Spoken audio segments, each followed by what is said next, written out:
Alright, How to Procure the Youth Vote by Michael Schwalm. Alright, so as education is a big issue for us because we're younger, and that's literally what we spend half of all of our time doing. It's school, and it's a very important part of our formative years. It basically teaches us almost everything we know that we don't learn from other areas. It teaches us all the basics: math, reading, writing, literature, biology, etc. So basically, allowing students to take part in their own learning is desirable. There's studies that prove that. I link them at the bottom. Students find, the, the ability to take part in their own learning to be easier, more desirable, and that it helps them. So I think that we should focus on reforming schools to allow that to happen, instead of the current way that we do things, which is more lecture-y. We should institute reforms for this. Students prefer it when they are motivated to learn. That's at the bottom, of course. Why would you not want to be motivated? And of course, it's going to help if you are motivated. That's just an obvious thing. I think studies prove that students that are motivated in school have higher grades. This means more funding to schools, so they're able to motivate their students for it. You can have a motivational officer or something, or you could afford to pay teachers more, which would definitely help them in their teaching, especially since we're going to be instituting reforms. Having teachers do all of this new stuff, especially the older ones that have been doing the same thing for years, this will help them a lot. The extra money.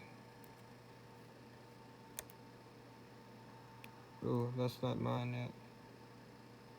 Hold on, wait. Yeah, we also have to hire more teachers, expand the educational system. They play a central role in engaging students in learning. Recent studies showed that when students have a more engaging teacher, their attendance increases and their chance of completing high school improves.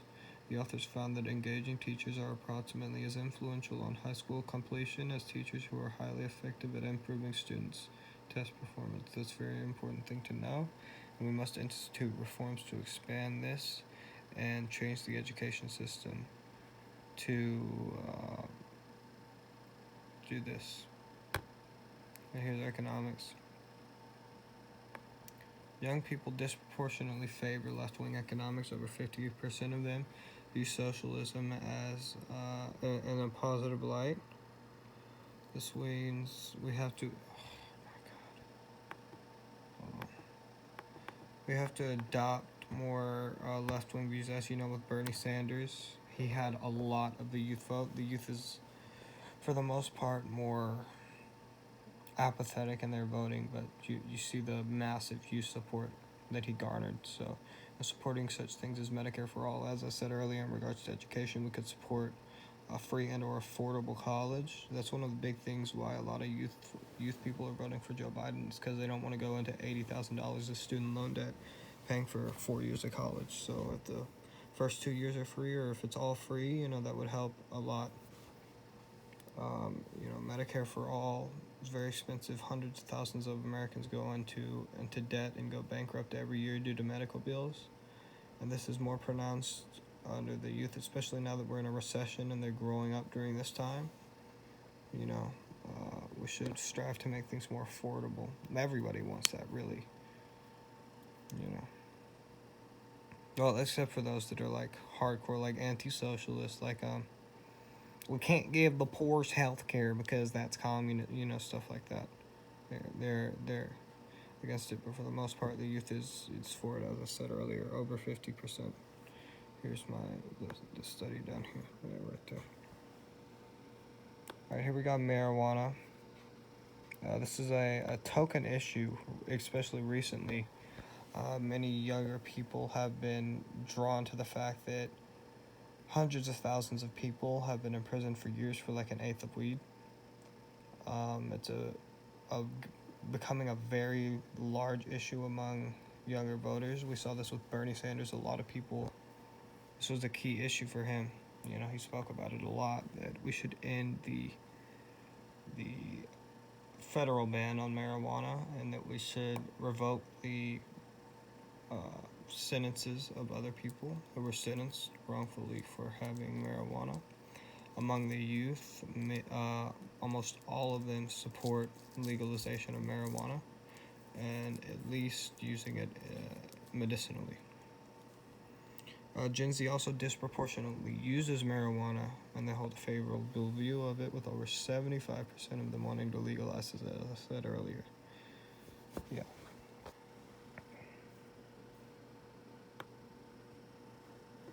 Okay. Views compared to other generations, how this affects our campaign. This is very important. We have to do a balancing act in order to, let's not make the boomers angry, but let's make the millennials and the Gen Z happy. So ARC Center surveys conducted in the fall of 2018, more than a year before the coronavirus outbreak, among Americans ages 13 and older, found that similar to millennials, Gen Zers are progressive and pro-government. Mostly the country growing racial and ethnic diversity is a good thing. They're less likely than older generations to see the United States as superior to other nations. Look at how Gen Z voters view the Trump presidency provides further insight into their political beliefs. Pew Research Center survey conducted in January of this year found that about a quarter of registered voters ages 18 to 23, 22%, approved of how Donald Trump is handling his job as president, and 3/4 disapprove, 77%. Makeup.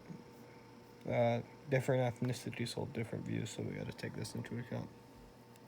Generation D, 52% are non-Hispanic white. Smaller than Gen Z. 14% are black, 16% are Asian, 5% are other race or more than one other race. 1 in 4 are Hispanic. Yeah, that's it. Thank you for watching.